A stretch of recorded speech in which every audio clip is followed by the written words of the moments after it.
Hello and welcome to the Legends of the Wind podcast. My name is Jurri Schenck. I'm host of Prophetic Storytelling. And today we have with us Ella Martin. And so I want to tell you a little bit about what prophetic story is and how it's different than a prophetic word. Prophetic story is a narrative. It's a creative work of art. It's something that is using revelation from the library of heaven to help encourage, to strengthen people, and to give people a revelation of their identity and destiny. A prophetic word is a place of ministry where you're like at a church setting or a conference, and it's a direct language. But actually, prophetic story is meant to be understood symbolically. And I use my creative gift of writing and storytelling, merging it with the prophetic so that people can understand who they are and their identity and destiny. And what's what we call becoming a legend. Becoming a legend isn't necessarily being a famous person. Legends serve a purpose. They're what you find on a map. A legend is what you see where it gives symbols and ideas of where things are on a map and what they represent.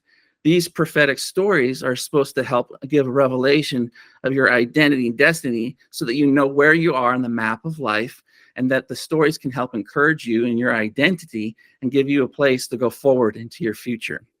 Now, Ella, welcome to the show. Thanks so much for joining us. Thank you for having me. Awesome. So nice to meet you. Now, have we ever talked before? I can't remember. We had an interruption in the signal. Ella, have we ever communicated before? Like, have I ever interviewed you? You ever shared information about yourself with me? No, not in detail. We did meet once before, but not to really share personal information. Great. I believe that I had a Zoom meeting with you like 2 years ago. Is that correct? Yeah, that's true. Yeah. Okay, so I don't really have a strong memory of any details about your life, but I want to let the audience know that I write these stories blind. I don't go and research the people I write for. I don't interview them. And so the whole point is for me to take a huge risk and get a download from heaven so that people can see that God's speaking. Does that make sense? Yeah. Cool. Well, why don't you introduce yourself to the audience and let them know about who you are?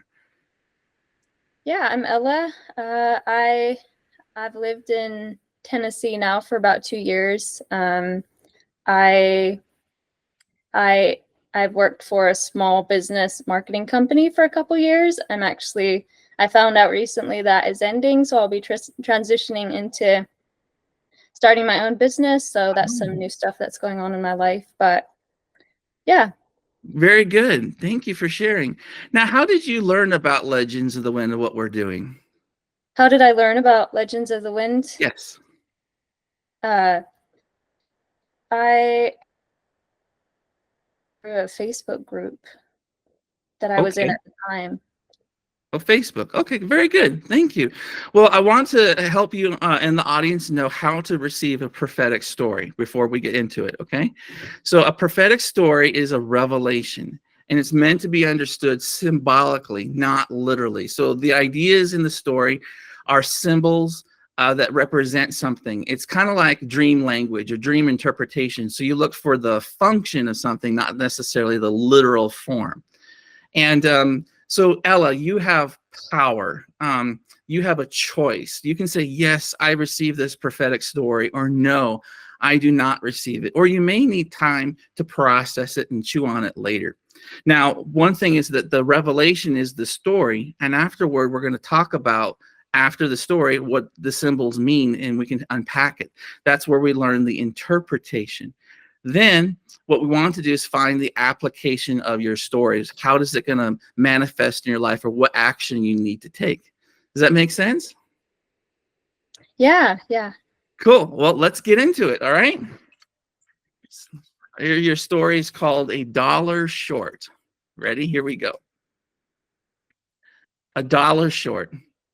The wild ones always suffer the most, said Ella's mother as she lifted a bunch of potted plants ready to start their season of growth.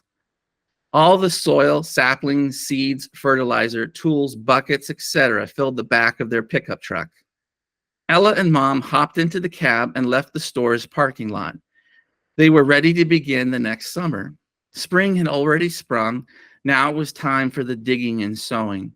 "Mom," asked Ella, "why do the wild ones always suffer the most?" This question wasn't about potted plants. Ella was looking for something deeper in mind. Her mother, however, recognized something was bothering her daughter. "Pioneers, dear Ella. They get the most arrows," replied Mother. Ella sighed and looked out the window as the world flew by. "I wish this didn't hurt so much," mumbled the young lady. Together, they labored hard in their garden. First, they pulled weeds left over from the previous season. Then they tilled the soil and made it very soft and moist, folding in the fertilizer. As they were on their knees, Ella saw that her mother focused intently on the work. But Ella had her head in the clouds. Her imagination let her escape the painful gardening. This was her method of disassociating into the heavenly places. It was here that she met her friends, the angels. Ella could live in two worlds at the same time. She could seem to function quite well with the people around her, and yet she was keenly in touch with the unseen worlds of the kingdom. This allowed her to understand people better and to navigate situations well. Whenever there was fear or confusion, this spiritual realm of the kingdom would always give her a glimpse of wisdom that she needed. Ella understood the mystical realm of the heart. She was very close to the king in this. While Ella and her mother worked in the garden, the sun shone down on them. It was a beautiful day, and the rain would come later in the afternoon. They had several hours until then. Ella saw the seeds she would sow. They came in a variety of kinds, all promising great fruit. Last year was entirely unfruitful and a complete mess. There was a tremendous storm, even a tornado, that came and destroyed the land with its wind. It was a total loss for their garden, but thankfully their house came through unscathed. Ella understood that some things in life were more powerful than anything she could have influence over. However, that wasn't completely exactly true, Ella learned.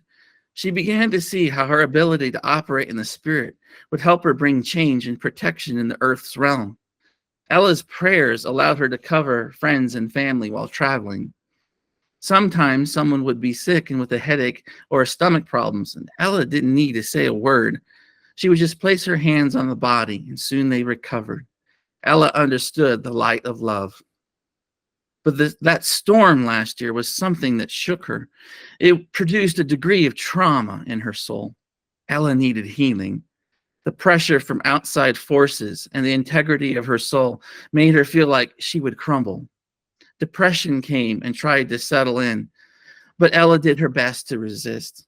Ella saw that if she accepted the pain and gave space for it, but then she released it to heaven, only then could she find the healing she needed. After some weeks of watering and sunshine, Ella began to see fruit in her garden. It was a huge turnaround for her and her mom. Later, they brought their crop to the farmer's market for sale. Excitement filled Ella's heart. All the crowd gathered around their booth and saw the quality of the fruits and vegetables. Many asked, "How did you get this? It is so good." They sniffed the crops and discerned their top quality freshness. One of Ella's neighbors, who always had a jealous spirit, eyed Ella and came near her booth. She couldn't understand how Ella could do this. The neighbor stepped up to Ella and picked up a zucchini. "So, last year you were a day late and $1 short, right, Ella?" asked the jealous neighbor. "At least your house wasn't destroyed by the storm. Only our garden suffered," replied Ella.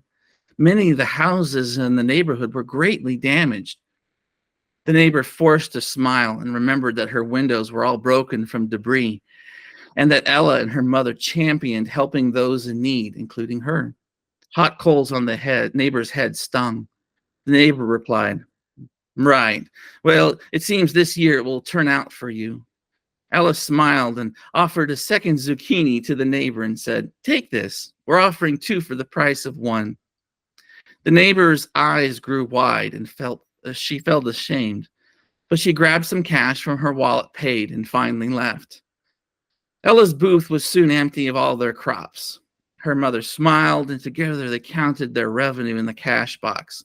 Surprisingly, they earned more than what they expected. It was a glorious day. In the summer season, Ella continued her gardening and hard work. While on her knees plowing, tilling, weeding, and sowing, Ella transitioned into the spirit and enjoyed incredible adventures. In one vision, Ella saw the great garden with the tree of life and met the master gardener. He was so proud of Ella's sacrifice and the time she invested. The master gardener placed his hands on Ella's head and blessed her with these words: "My precious daughter, the past years have been harsh, but now you are entering into greater measures of fruitfulness. Here, take this fruit and these seeds." The master plucked the fruit from the tree of life, and Ella smelled it. "Wow, I never knew this aroma before. I can't believe it. Take a few bites. This will be a record in your book that gives you a preview of your future," said the master gardener. Ella bit into the fruit, and the juices dripped down her cheeks and off her chin. The flavor was the most exciting and refreshing taste Ella ever experienced in her life. Ella chewed and swallowed, her stomach filled with splendid light and energy, which enabled her to persevere even more. Then the master gardener gave Ella a handful of golden seeds. Ella looked at them in the palm of her hand. "Be careful with these. The seeds will sprout very quickly and bear fruit faster than you realize. You need to guard the garden from little foxes with the plants you will raise. These seeds will allow you to exponentially grow into a vast forest of tall, sturdy trees. You are no longer a beginner, Ella. It's time for you to be a master at what you do too."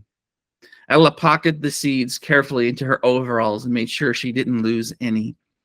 "I will do whatever you ask," said Ella. With a smile of love, the master gardener blew into Ella's face a gentle breeze.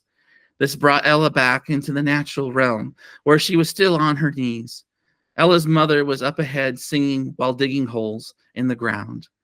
Ella rushed up to her mother. Mom, you wouldn't believe what I just saw." Ella spent the next hours with her mother, sharing the depths of her heart, wondering about all that she was experiencing. It was new and mysterious, but overall, Ella felt great peace. Confidence filled Ella's heart, and wisdom was hers forever. Inceptio. So, if you don't know what Inceptio means, usually a movie or novel will finish a story with the end. Inceptio is Latin for the beginning. And the idea is that I want to share God's heart with you in this story and give you a starting place for your future where you can walk out your story. So, now it's our time to talk about it. Obviously, there's a lot there. What's your first reaction to your story, Ella? Yeah. Wow. Yeah, there's definitely things that I'm already like seeing in it. Okay. What would you like to share about those things? Well, the part about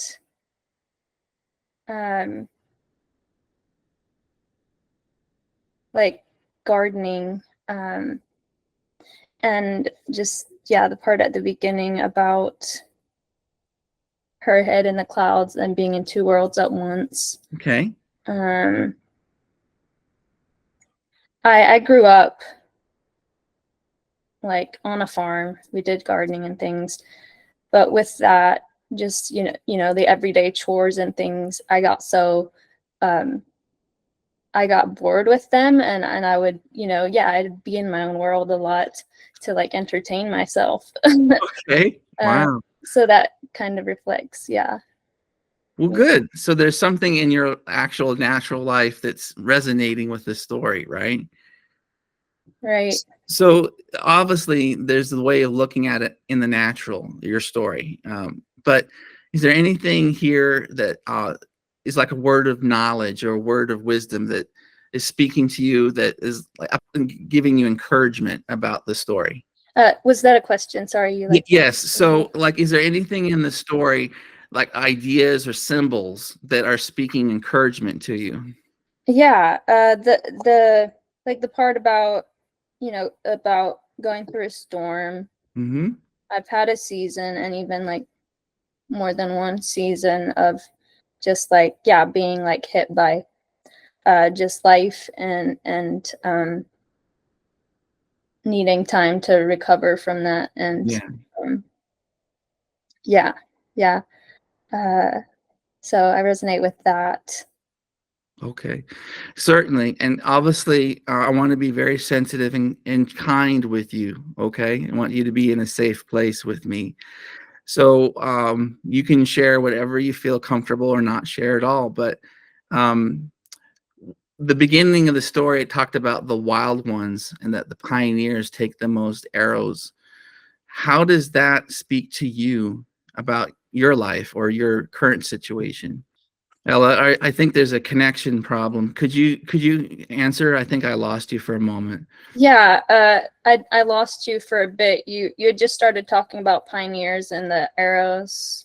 Yes. So the part of your story, the beginning, it talked about the wild ones always suffer the most. And mom said to you, pioneers, dear Ella, get the most arrows. How does that speak to you? Yeah, I feel like I have most of my life I've been in situations where I've had to pioneer things. Okay. Yeah. What would you be able to share about what you're pioneering? Just so I grew up in kind of a like different culture than what I'm in now. Hmm. And so like my journey growing up as a teenager and then in my 20s was just a lot of like I was the first one in my family to go to college Ah, and graduate college. I just the whole journey of like uh even just having a job that um like I grew up on a farm. We had this kind of private life, hmm. but just integrating with the culture in different ways than my parents ever had done. Um, just uh, just pioneering um, different things, going first in some ways. Okay. So you're a pioneer in your family for compared to what you grew up in, right? Okay. So the story has a significant relationship, your character Ella, with your mother. Yeah. Could you talk about your mom? Like, is anything about your prophetic story that is resonating with you or related to your mother?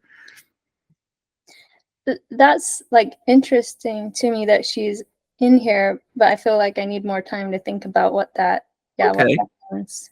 That's cool. Another thing is it may not be your literal mother either. It could be the relationship with you and God, and where He is functioning as a mother. Like, God has no gender necessarily. He's Father, but that's a function. Mothers are maybe what God's doing for you in this story. He's nurturing you. He's Mhm. tending to. He's caring for you.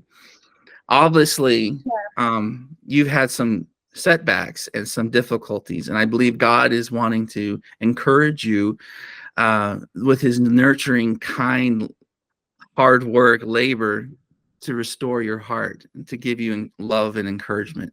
Does that speak to you? Yeah, definitely. Great, great. So part of the story is about fruitfulness. So there was the storm that came, right? And it basically destroyed everything. Um, can you talk about um, what is it that you're looking for from Father God regarding fruitfulness? Like like specifically in my life right now Anything or that you want to share? Yeah, like because I believe that this story is very encouraging that you're leaving a season of loss and He's promising you a season of fruitfulness. Does that make sense? yeah, it is very encouraging, especially like right at this time I'm just looking at new things and Mhm. with starting a new business, it's encouraging to hear that message of fruitfulness. Great. What kind of business are you starting? I want to do content marketing for holistic health and wellness businesses. Great, great. And that's a great market. It's a health market, right? So that's cool. Very nice. Very Yeah. good. Okay, would you mind sharing with the audience and with me, what's your vision for your business in that content marketing for health and wellness? Like what if you were to pitch yourself and say, this is what I want to do for your client, what would that be? I want to help them highlight their business and get more clients. So, help them position their website in a way that attracts who they're wanting to work with, and help them advertise and market in ways that just get the word out about their services. That's fantastic. Why did you choose that particular niche? Like, is there something in your life that you get excited about regarding that niche? Yeah, I think that like kind of I love just I've always researched like health and whole body health, and I think that's the answer, is because our mind, body, and heart is all connected. Mm-hmm. So, finding like health and wholeness in every way is the solution, is what we need. Wow. I love it. Thank you. Yeah, people need the resources to get healthy. That's beautiful. I love it. What else in your story would you like to talk about? Feel free to share anything. Just like glancing at my notes, but Mm-hmm. um but yeah, it was all encouraging, and I'm sure I'll be like kind of seeing more layers of meaning as I reread it. Yeah, I'll be sending it to you as soon as the show's over. So this is great. Well, I mean, if you don't mind, I'll keep going with what I can ask, if that's okay. Um, so there was a neighbor there was a jealous neighbor, right? And that person's home was damaged, and that in the story, you and your mother helped that person, and that the generosity of giving a zucchini 2-for-1 price was kind of like it brought the you were generous when this person was not being very kind to you. Is there anything in your life that it feels like that kind of dynamic where you've dealt with difficult people or difficult situations and yet you rose to the occasion? Does that speak to you? I'm not like thinking of anything right off the bat Okay. relate that to, but That's fine. So then it might be speaking to you of future events where you are in your new business in the natural, and you have difficulty with certain people, for example, and that your heart of generosity overcomes those challenges. So that might be a nugget for you for what you're walking into so that you can navigate those dynamics and then overcome. Well, that's cool. mm, I think that the vision of going to the great garden and the master gardener, how does that part of the story hit your heart? yeah, I love that part. I feel like in the last few years, I've been, I've been learning more and experiencing how I can engage with God through imagination and through visions. Mm-hmm. So yeah, that was encouraging. Okay, I the lost you for a connection second. lost. Yeah, we got a bad connection. Are you still there? Yeah, Okay, cool. So yeah, that's like a mystical spiritual experience with the Lord and the Master Gardener.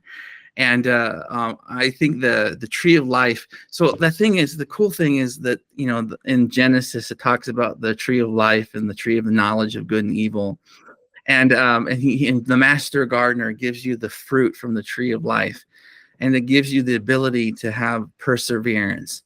So I believe that, and then the seeds, right? He's going to turn into these seeds into tall trees.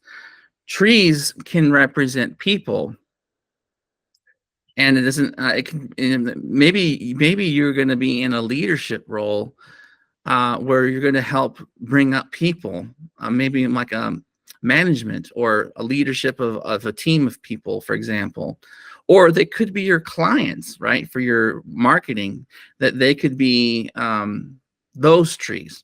So I think that's exciting for you, to be honest, is that your season of lost is behind you, and God's giving you the promises of fruitfulness for the future. But also, there's a word of caution He gave you. Do you remember the part about the little foxes? Mm-hmm. Do you know what that's in the Bible at all? Have you ever heard of that term, the little foxes?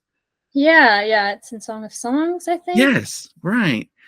So little foxes could be the enemy coming in and nipping at your heels, and little problems that add up later. So that's super cool. I love your story. I mean, I read it to my wife Alicia when I wrote it, and I thought this is such a rich tapestry. What else do you think about the story? Is there anything here about the garden that speaks to you other than what we already talked about? Just I love the symbology of a garden and plants and new life. That's cool. Yeah.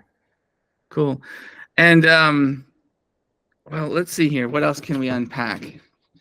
I think that it's also really cool, Ella, that you and your mother in the story are co-laboring, right? So if this is a representation of the nurturing, loving, motherling nature of God, that you're co-laboring with the Lord, digging, sowing, weeding. You said you grew up on a farm, right? So you know the labor that's involved. Yeah. It's hard work, right? Yeah. Right. So how does the idea of co-laboring speak to you? Yeah, I love it. I love that image. I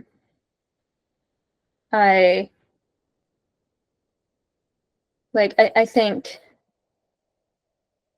I'm learning a lot about how God wants to bring the kingdom into our business, into our life, into our work.